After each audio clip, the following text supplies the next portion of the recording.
Queridos irmãos, bom dia! Sejam bem-vindos a mais uma EBD PIBNE. A lição de hoje, que é a lição número 7, tem como tema Segunda Ordem de Melquisedeque. Antes de darmos início ao estudo, vamos orar. Oremos. Senhor Deus, Pai de misericórdia, aqui estamos, Senhor, mais uma vez para estudar e entender e aprender aquilo que Tu queres para nossas vidas, Senhor, através da Tua Santa Palavra e dos estudos da revista da EBD. Te pedimos, Senhor, de uma maneira especial que Tu tome, Deus, em Tuas mãos os enfermos da Tua igreja, Senhor. São tantas pessoas que estão internadas, outras estão em seus lares, mas enfrentando enfermidades grandes, Senhor. Outros foram operados, outros estão aguardando por cirurgia. Toma, Deus, segundo a Tua vontade, cada um em Tuas mãos. Te pedimos, Deus, que Tu tome também, Senhor, o culto alusivo aos 102 anos da MCM PIBNE, Senhor, que vai acontecer daqui a pouco. Toma toda essa programação em Tuas mãos, porque este culto é tão somente para Te louvar e bendizer o Teu santo nome. Que não façamos nem falemos nada proveniente de nós mesmos e que o único objetivo seja tão somente Te adorar, que é para isso que estamos aqui, Senhor. Muito obrigada, meu Jesus, por tudo. Te pedimos que Tu tome esse estudo para que eu, na minha pequenez, não venha falar, Deus, de mim, mas que eu fale segundo a Tua vontade. Faz de mim tão somente um instrumento vivo em Tuas mãos. Obrigada, Jesus, por tudo. Amém, Senhor. Bom, conforme eu falei, o nosso estudo fala sobre a ordem de Melquisedeque.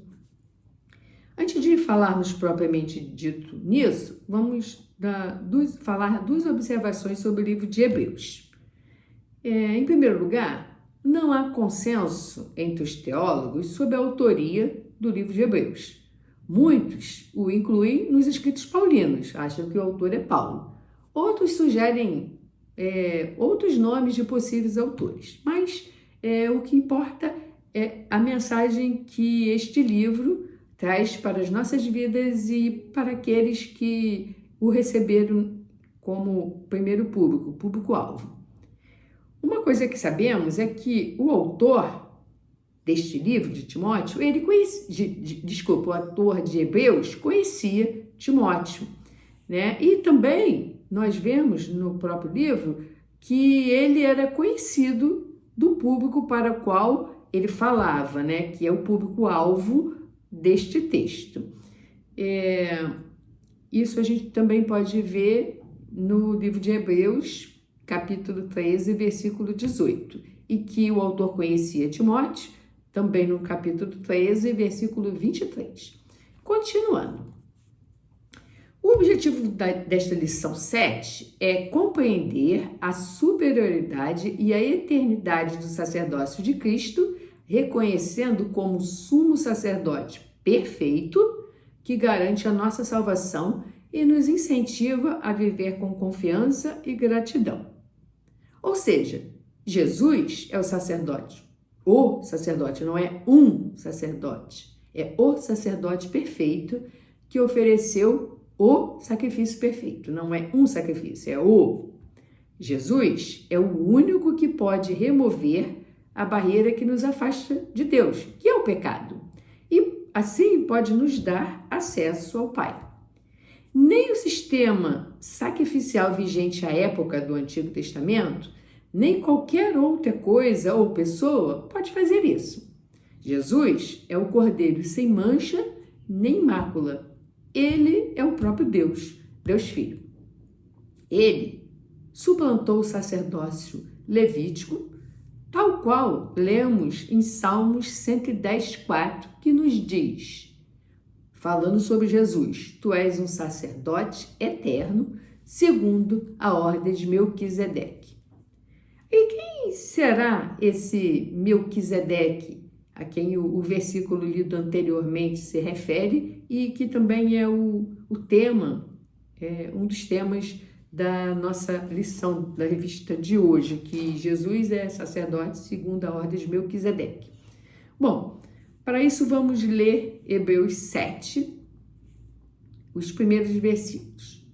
Porque este Melquisedeque, que era rei de Salém, sacerdote do Deus Altíssimo, e que saiu ao encontro de Abraão quando ele regressava da matança dos reis e o abençoou, a quem também Abraão deu o dízimo de tudo, e primeiramente por interpretação, rei de justiça, e depois também rei de Salém, que é rei de paz, sem pai, sem mãe, sem genealogia, não tendo princípio de dias, nem fim de vida, mas sendo feito semelhante, note que não é igual, é semelhante ao Filho de Deus.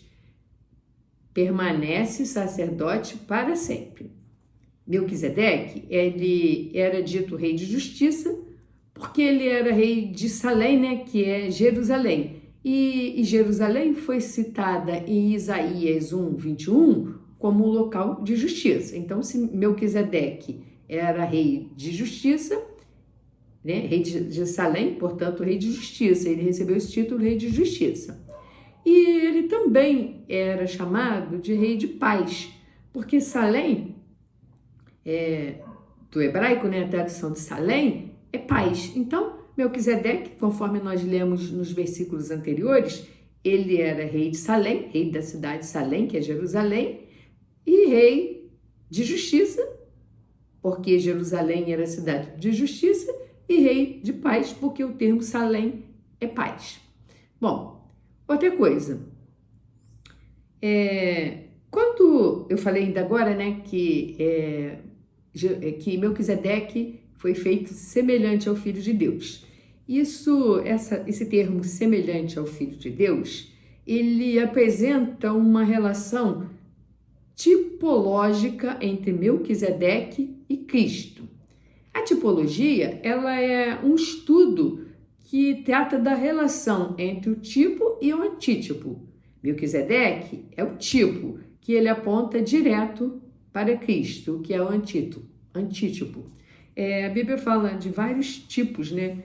Davi, por exemplo, também foi considerado tipo, porque ele apontava para Cristo, que é o antítipo. Bom, continuando. Então, né, lembrando que Melquisedeque não é Jesus. Em alguns sites, em alguns lugares da internet, lemos que Melquisedeque era o próprio Jesus. Claro que não, não é. Ele é um tipo, dentro da tipologia, né, do estudo de tipologia. Bom, continuando agora a leitura bíblica, vamos ler Hebreus 7, capítulo 4 até o 10. Considerai, pois, quão grande era este, a quem até o patriarca Abraão deu os dízimos dos despojos, e os que dentre os filhos de Levi recebem o sacerdócio têm ordem, segundo a lei, de tomar o dízimo do povo, isto é, de seus irmãos, ainda que tenham saído do lombo de Abraão. Mas aquele, está falando de Melquisedeque, né? Cuja genealogia não é contada entre eles, tomou os dízimos de Abraão e abençoou o que tinha as promessas, né? Então, está dizendo aqui que Melquisedeque recebeu os dízimos de Abraão, que Abraão era aquele que tinha a promessa. E por assim dizer, por meio de Abraão, até Levi, que recebe dízimos, pagou dízimos, porque ainda ele estava nos lombos de seu pai, como Melquisedeque lhe saiu ao encontro. Então, está mostrando aqui que Abraão, quando venceu a batalha contra os reis, ele reconheceu a soberania de Melquisedeque sobre ele e lhe entregou os dízimos. Continuando. Bom, dessa leitura eu gostaria de destacar alguns pontos importantes. O primeiro, de acordo com a Aliança Antiga, né, o Antigo Testamento, os sacerdotes, eles só poderiam ser escolhidos dentre a descendência de Levi. Inclusive, quando houve a divisão do Reino do Norte, Reino do Sul, o rei do Norte foi e escolheu alguns sacerdotes de acordo com a vontade dele, e isso foi uma das causas da grande queda daquele império, que acabou 117 anos antes do Império do Sul, devido o rei querer escolher para si sacerdotes e criar, né, e escolher locais de adoração que não fossem segundo o coração de Deus. Não, mas voltando. Então, de acordo com a Antiga Aliança, os sacerdotes tinham que ser descendentes de Levi. Quem era Levi? Um dos filhos de Jacó, né? Portanto, era bisneto de Abraão. Bom, outra coisa também que eu gostaria de destacar. Jesus, ele não veio dessa descendência de Levi. Que a descendência de Levi era um sacerdócio baseado em descendência humana. Jesus não veio dessa descendência. Jesus não era levita, não era da família, da tribo de Levi. Jesus é da ordem de Melquisedeque, que, como foi dito lá em Gênesis 14, 18, Melquisedeque era rei e sacerdote do Deus Altíssimo. Então, Jesus é da ordem de Melquisedeque. Então, ele não é da descendência de Levi, ele não precisava ser da descendência de Levi, porque ele não é da ordem levita. Outro ponto que eu gostaria de destacar está em Hebreus 7, onde lemos que Melquisedeque era superior a Levi, pois Levi ainda nem existia quando o patriarca, né, Abraão, encontrou-se com o rei de Salém, reconheceu sua grandeza e lhe entregou o dízimo. Ou seja, fica evidente a superioridade do sacerdócio de Cristo, que é da ordem de Melquisedeque, sobre o sacerdócio levítico, que é da antiga aliança. Continuando. O próximo tópico da revista fala sobre a eternidade da obra de Jesus. Se já existia uma aliança lá no Antigo Testamento, estabelecida pelo próprio Senhor, em relação ao sacerdócio e em relação a tantas outras coisas, por que a necessidade de um Novo Testamento, ou, como fala a tradução do hebraico, de uma nova aliança? Testamento é aliança. Por que a necessidade desse novo acordo, dessa nova aliança, desse novo testamento? Então, vamos buscar a resposta para esta pergunta na palavra de Deus. Leiamos o versículo de Hebreus 7, 23. E, na verdade, aqueles foram feitos sacerdotes em grande número, porque, pela morte, foram impedidos de permanecer. Mas este, porque permanece eternamente, tem um sacerdócio perpétuo. Sacerdócio perpétuo, ou seja, está comparando todos os sumos sacerdotes descritos e relacionados na Bíblia, que foram muitos, com o sumo sacerdote eterno, perfeito, que é Jesus. Tá? Os outros sacerdotes relatados, enumerados no Antigo Testamento, além de serem mortais, como nós acabamos de ler, porque pela morte foram impedidos de permanecer, além de serem mortais, aliás, como todos nós, aqueles sacerdotes do Antigo Testamento, eles eram passíveis de erro, mais uma vez, assim como todos nós. E uma citação disso a gente pode ver em Números 3, versículo 4, que cita o erro de 2 sacerdotes. Leiamos. Mas Nadab e Abiú morreram quando ofereceram fogo estranho perante o Senhor. Então, nós vimos aqui que os sacerdotes da ordem levítica, né, portanto, descendentes no sentido humano, falando de Levi, eles não eram suficientes, porque eles morriam, claro, mortais, como qualquer pessoa, e muitos deles, a Bíblia relata diversos casos de sacerdotes que foram infiéis à palavra do Senhor. E então, aquele sacerdócio não podia permanecer para sempre porque é insuficiente. Então, por isso, o sacerdócio levítico, né, o de Arão, ele foi demovido. E a palavra de Deus fala, porque se aquele primeiro fora irrepreensível, nunca se teria buscado lugar para o segundo. E esse que eu acabei de ler é de Hebreus 8:7. E ele continua, semelhantemente, os sacrifícios de touros e bodes eram incapazes de aperfeiçoar o sacerdote e o adorador. Quem quiser ler mais sobre isso, pode ler Hebreus 9, versículos 9, 10, 13 e depois Hebreus 10, versículos de 1 até 4. Aí continuando. Contudo, o sacrifício único e perfeito de Cristo é poderoso para purificar nossa consciência das obras mortas para servirmos ao Deus vivo. Esses termos são os do Hebreus 9, 14, versículos 14, 24 e 26. Quem quiser depois ler esses versículos.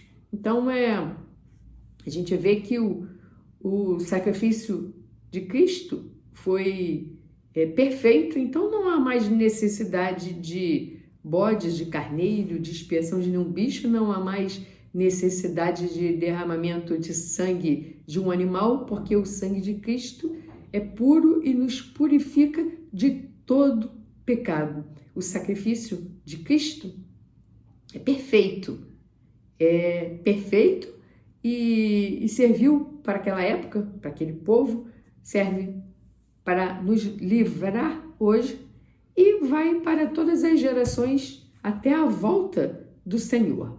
Então, essas coisas que nós lemos mostram a necessidade de uma nova aliança, porque a aliança anterior, o Antigo Testamento, nós, seres humanos, não conseguimos suprir, porque sob o jugo da lei, ninguém consegue, não vai ter um só salvo, todos vão errar.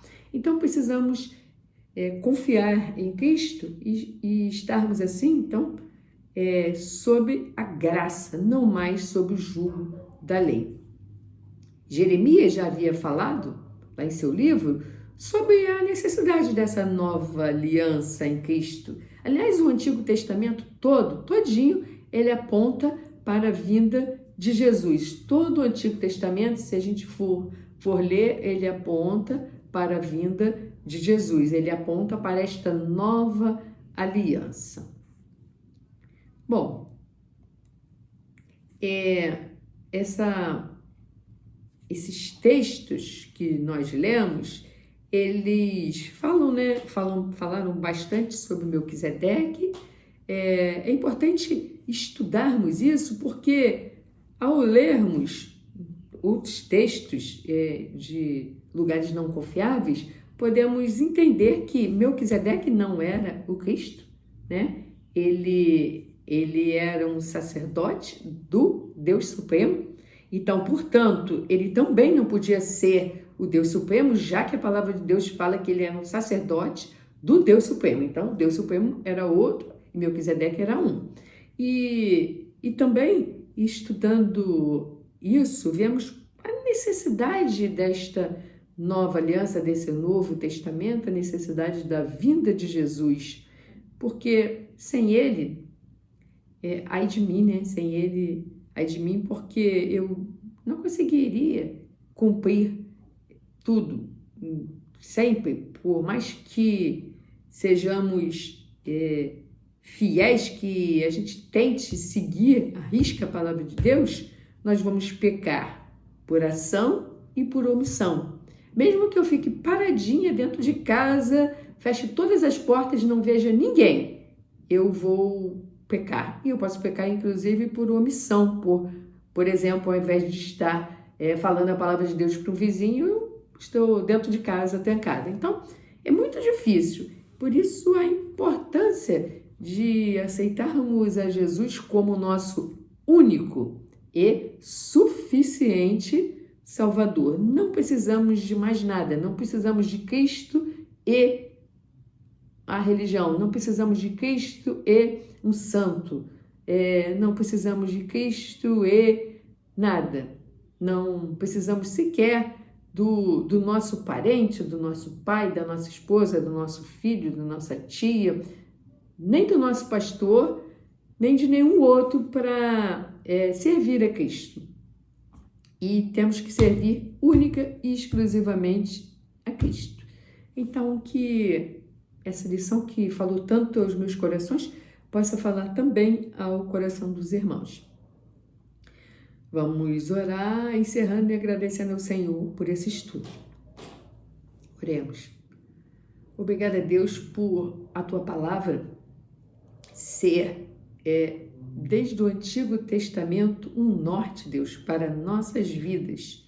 Muito obrigada, Senhor, por Tu ter dado o Teu Filho, o Teu único Filho, como sacrifício vivo pelos nossos pecados, quando, Deus, ainda éramos pecadores indignos, Deus. Muito obrigada pela salvação, muito obrigada pelo Teu Filho, Senhor. Obrigada, meu Jesus, por ter morrido em meu lugar, Senhor. Sem Ti, eu nada sou, eu nada posso, meu Deus. Muito obrigada, meu Jesus. Muito obrigada por esse estudo, pela leitura da Tua palavra, Deus, que tanto falou aos meus corações. Tem misericórdia de mim, Deus, me dê entendimento, me dê capacidade, Senhor, de seguir tão somente a Ti e fazer tão somente a Tua vontade, ao invés de fazer a minha vontade, que é falha. E a Tua vontade, Senhor, é boa, perfeita e agradável. Muito obrigada, meu Jesus. Recebe, Deus, em Teu trono o culto que daqui a pouco prestaremos a Ti, Senhor. Um culto em comemoração aos 102 anos da MCM. Mas o objetivo do culto não é falar sobre a MCM. O único objetivo do culto é Te louvar e engrandecer o Teu santo nome e mostrar quão felizes estamos por Te servir durante estes 102 anos como MCM PIBNI. Obrigada, meu Senhor. Amém.